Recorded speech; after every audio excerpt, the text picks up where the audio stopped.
철문이 닫힙니다. 쾅! 이름을 말하십시오. 신문관의 목소리가 차갑게 울립니다. 나는 떨리는 손으로 불에 지어 안쪽에 숨겨둔 종이 조각을 만집니다. 가로 2cm, 세로 3cm. 구겨지고 땀에 젖은 이 종이. 이걸 삼켜야 할까요? 아니면 내밀어야 할까요? 잠시 침묵이 흐릅니다. 여러분, 저는 이 종이 한 장 때문에 국경을 3번 넘었습니다. 강을 건너지 않았습니다. 보트를 타지도 않았습니다. 저는 명부에서 제 이름을 지우며 도망쳤습니다. 총알이 아니라 도장이 저를 쫓아왔고, 브로커가 아니라 제 자신의 기억이 저를 살렸습니다. 숨을 고릅니다. 지금부터 들려드릴 이야기는 여러분이 아는 그 탈출과는 완전히 다릅니다. 이건 28살 여자가 동생의 흔적을 쫓다가 스스로 기록에서 사라져야 했던 30일간의 기록입니다. 타자기 소리, 도장이 종이를 찍는 소리. 제 이름은 윤서입니다. 가명이죠. 2019년 가을, 저는 평양의 한 인쇄소에서 일했습니다. 제 일은 단순했어요. 공문서 출력, 복사, 정리. 하루에 수백 장의 서류가 제 손을 거쳐갔습니다. 이동증명서, 배급표, 여행 허가증. 저는 그 종이들의 의미를 알았습니다. 한 장의 도장 하나가 사람의 생사를 가르죠. 그날도 평범한 하루였습니다. 오후 3시쯤 저는 발급 대장을 정리하고 있었어요. 그때 한 줄이 눈에 들어왔습니다.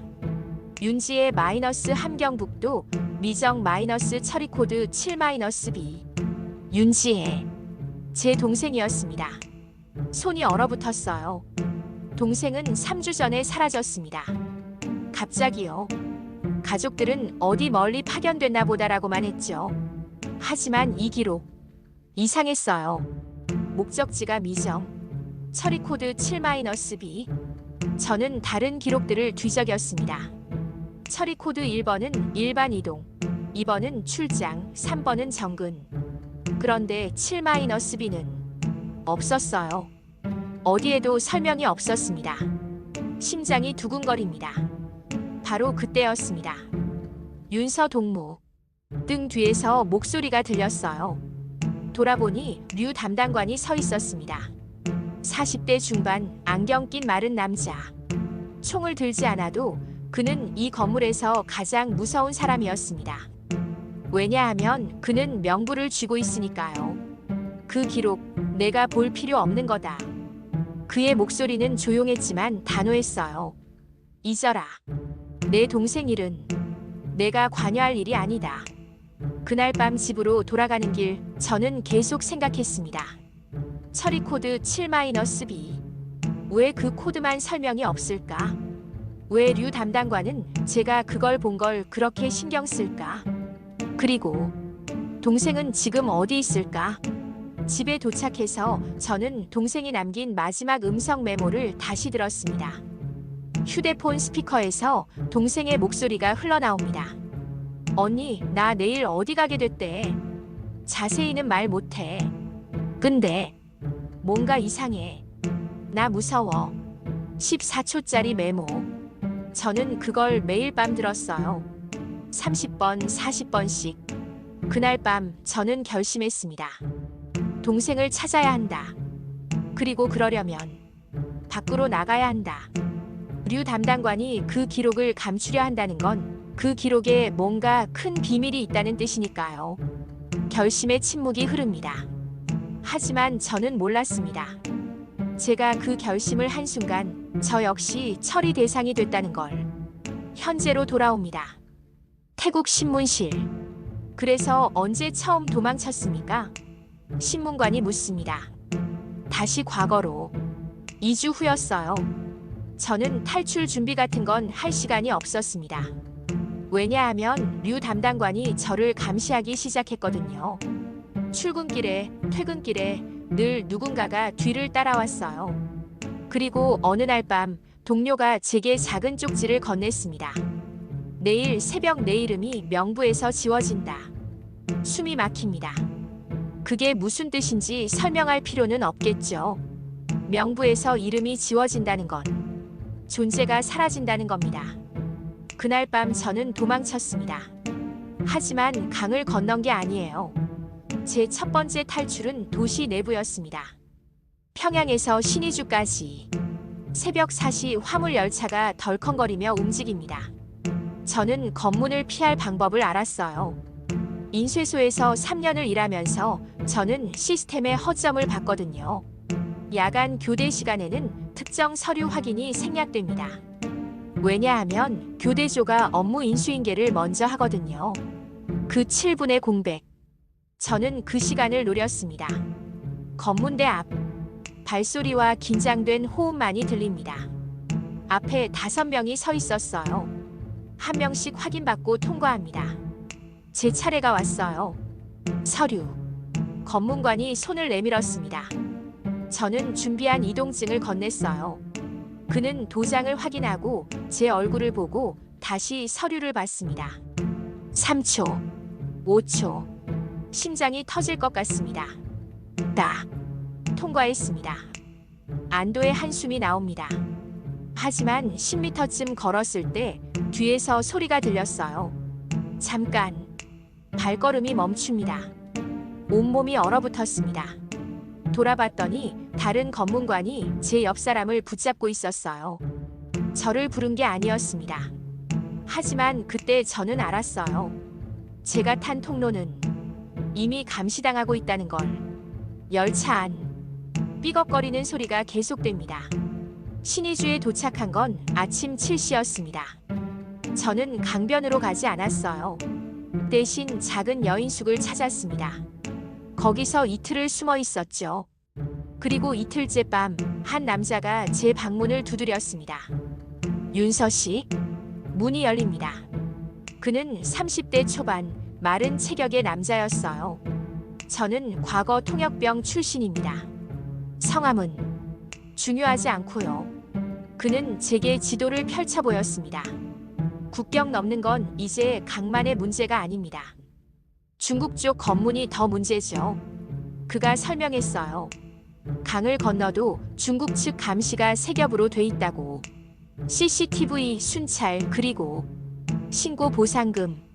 당신이 인쇄소 출신이라는 얘기 들었습니다. 서류에 능하다고요. 그가 말했어요. 그럼 다른 방법이 있습니다. 강이 아니라 문서로 넘는 방법. 궁금증이 커집니다. 저는 그의 말을 듣고 깨달았습니다. 국경이란 건 물리적 선이 아니라 기록과 서류로 그어진 선이라는 걸. 그리고 저는 그 선을 지울 수 있었습니다. 현재 신문실로 돌아옵니다. 그래서 중국에는 어떻게 들어갔습니까? 신문관이 묻습니다. 과거로. 강을 건넌 건 사실이에요. 하지만 영화처럼 총알을 피하며 헤엄친 게 아닙니다. 저는 정식 통과 지점을 이용했어요. 어떻게? 명부에 제 이름을 추가했으니까요. 통역병 출신 그 남자, 그를 김이라고 부르죠. 김이 알려준 방법은 이랬습니다. 변경지역 검문소는 매일 통과자 명단을 사전에 받습니다. 하지만 명단은 전날 밤 11시에 확정돼요. 그리고 야간 추가 승인은 수기로 처리됩니다. 펜으로 종이에 쓰는 소리가 들리는 듯합니다. 김은 검문소 내부에 협력자가 있었어요. 그 사람이 제 이름을 수기 명단 맨 끝에 추가했습니다. 컴퓨터가 아니라 손으로 쓴 이름. 다음 날 아침 검문관은 그 이름을 보고 승인된 거겠지 생각했을 겁니다. 저는 통과했어요. 합법적으로. 국경을 통과하는 발소리. 중국 땅을 밟는 순간 저는 안도했습니다. 하지만 그건 착각이었어요. 단둥시. 차가 지나가고 도시 소음이 들립니다. 김이 저를 한 아파트로 데려갔습니다. 여기서 일주일 있으세요. 다음 루트 준비하는 동안. 그런데 사흘째 되는 날 한 여자가 방문을 열고 들어왔어요. 50대쯤 되는 인상이 날카로운 아주머니였습니다. 나는 이 숙소 관리인이에요. 그녀가 말했죠. 당신 도망자지? 저는 아무 말도 못했어요. 그녀가 의자를 끌어당겨 앉았습니다. 걱정 마. 신고 안 해. 대신 그녀가 담배를 꺼내 입에 물었어요. 당신한테 물어볼 게 있어. 담배 연기가 피어오릅니다. 당신 인쇄소 출신이라며? 서류 볼 줄 안다고? 네. 좋아. 그럼 거래하자. 그녀가 가방에서 서류 뭉치를 꺼냈습니다. 이거 봐. 중국에서 여기 숨어 사는 사람들 다들 이런 거 필요해. 신분증명, 거주증명, 취업허가. 그녀가 설명했어요. 당신이 이거 만드는 거 도와주면 나는 당신 다음 루트 보증 서줄게. 보증. 이 단어가 왜 중요한지 아세요? 중국에서 북쪽 사람들이 이동하려면 반드시 보증인이 필요합니다. 연대 책임제예요. 당신이 문제를 일으키면 보증인도 처벌받아요. 그래서 아무도 쉽게 보증 서지 않죠. 돈으로 해결되는 문제가 아닙니다. 고민의 침묵이 흐릅니다. 하루 줄게. 내일 아침까지 결정해. 그녀가 방을 나갔어요. 그날 밤 저는 선택의 기로에 섰습니다. 위조 서류를 만들어주면 저는 앞으로 갈 수 있어요. 하지만 그건 범죄예요. 중국 법으로도 어떤 나라 법으로도. 게다가 제가 만든 서류로 누군가 잡히면 어떡하죠? 동생의 음성이 다시 재생됩니다. 언니, 나 무서워. 메모가 끊깁니다. 저는 동생을 떠올렸어요. 동생도 이런 선택을 했을까요? 아니면 동생은 선택할 기회조차 없었을까요? 결심의 숨소리. 다음 날 아침 저는 그녀에게 말했습니다. 할게요. 하지만 조건이 있어요. 뭔데? 제가 가진 정보 하나를 드릴게요. 대신 그 정보가 어디서 나온 건지는 묻지 마세요. 저는 불에 지어 안쪽에서 종이 조각을 꺼냈어요. 인쇄소에서 몰래 복사해온 기록 일부였습니다. 처리 코드 7-B. 그리고 그 코드로 처리된 사람들의 이름 10개. 이게 뭔데? 모릅니다. 하지만 제 동생 이름이 여기 있어요. 그녀가 종이를 받아들었습니다. 그리고 한참을 들여다보더니 얼굴이 굳었어요. 이거 당신 어디서 났어? 그건 말할 수 없어요. 알았어. 거래 성사야. 악수를 나눕니다. 그렇게 저는 일주일간 위조 서류를 만들어줬습니다. 하지만 밤마다 저는 불안했어요. 혹시 제가 한 일이 누군가를 더 위험에 빠뜨리는 건 아닐까? 그리고 혹시 류 담당관이 제 흔적을 쫓아 여기까지 온 건 아닐까? 현재 신문실. 그럼 어떻게 태국까지 왔습니까? 과거로. 중국에서 한 달이 지났을 때 김이 급하게 달려왔어요. 당장 나가야 합니다. 지금 당장. 왜요? 당신 얼굴이 TV에 나왔어요. 충격. TV. 조선중앙방송에서 도주자 명단 발표했어요. 당신 이름 있어요. 그가 휴대폰을 보여줬습니다. 흐릿한 영상이었지만 제 이름이 보였어요. 윤서 마이너스 국가기밀 절취 혐의. 숨이 가빠집니다. 국가기밀. 저는 처리 코드 하나밖에 본 게 없는데 그때 깨달았습니다. 류 담당관이 저를 그냥 탈북자로 처리하지 않은 이유를. 그는 저를 절도범으로 만들어서 중국 공안의 협조를 받으려는 거였어요. 지금 중국 공안도 당신 찾아요. 국경 도시 전체에 얼굴 돌렸대요. 김이 말했어요. 라오스로 가야 해요. 그리고 거기서 태국으로. 자동차가 급브레이크를 밟습니다. 우리는 그날 밤 단둥을 떠났습니다. 남쪽으로. 버스, 택시, 도보. 3주가 걸렸어요. 라오스 국경 근처 정글. 벌레 소리가 요란합니다. 우리는 더 이상 길이 없는 곳까지 왔어요. 여기서부터는 걸어야 했습니다. 산을 넘고 강을 건너고 정글을 통과해야 태국이에요. 숨찬 발소리가 계속됩니다. 이틀째 되는 밤 김이 멈춰 섰습니다. 윤서 씨. 네. 그 종이 아직 가지고 있어요. 침묵. 저는 대답하지 않았어요. 그것 때문에 우리 죽어요. 김이 말했습니다. 버려요. 지금 당장. 안 돼요. 뭐예요? 그게 뭐라고? 동생 찾겠다고 우리 둘 다 죽을 건가요? 김의 목소리가 높아졌어요. 그 종이 하나가 뭐가 중요해요? 동생은 이미. 그가 말을 멈췄습니다. 이미 뭐요? 제가 물었어요. 김이 고개를 돌렸습니다. 아무것도 아니에요. 하지만 저는 알았어요. 그도 알고 있다는 걸. 처리 코드 7-B가 무엇을 의미하는지. 그날 밤 저는 결정했습니다. 종이는 버리되 내용은 버리지 않기로. 저는 종이에 적힌 이름 10개와 코드 번호를 모두 암기했습니다. 윤지혜, 김철수, 박영희, 이순자. 한 글자 한 글자. 처리 코드 7-B-847-N. 날짜 2019.09. 14. 담당 자료. 모두 외웠습니다. 그리고 종이는 다음 날 아침 강을 건너면서 물에 흘려보냈습니다.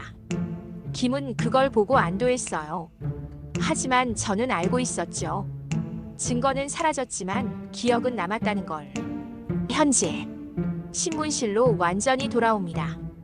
그래서 증거는 어디 있습니까? 신문관이 다시 묻습니다. 저는 천천히 대답했어요. 종이는 버렸습니다. 그럼 증거가 없다는 말입니까?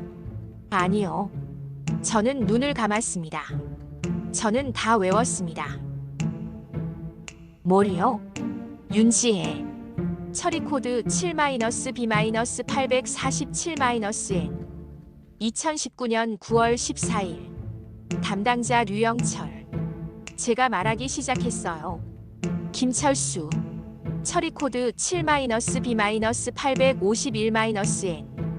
2019년 9월 18일. 담당자 류영철. 박영희. 처리 코드 7-B-863-N.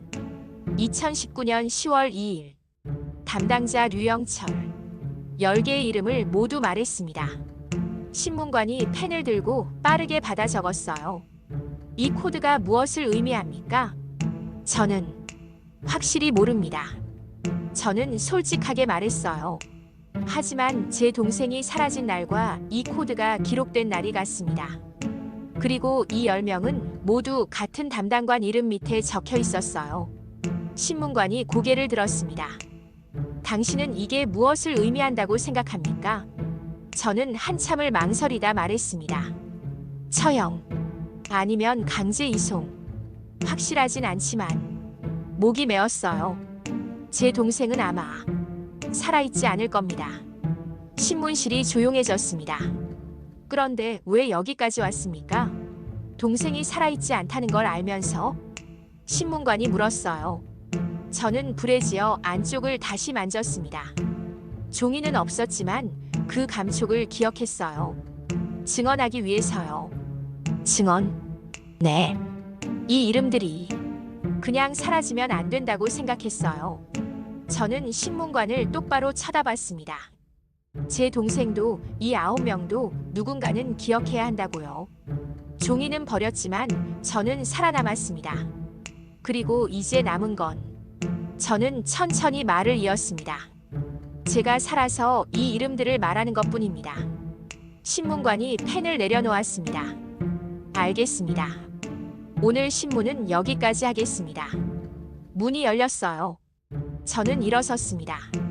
복도로 나가면서 저는 창문 밖을 봤어요. 태국의 하늘은 맑았습니다. 여기까지 오는데 30일. 국경 3개. 그리고 수많은 선택들. 저는 동생을 찾지 못했습니다. 하지만 동생의 이름은 지키고 있어요. 제 머릿속에, 제 기억 속에, 그리고 이제 기록 속에. 밤마다 듣던 그 음성 메모. 언니, 나 무서워. 이제는 대답할 수 있을 것 같아요.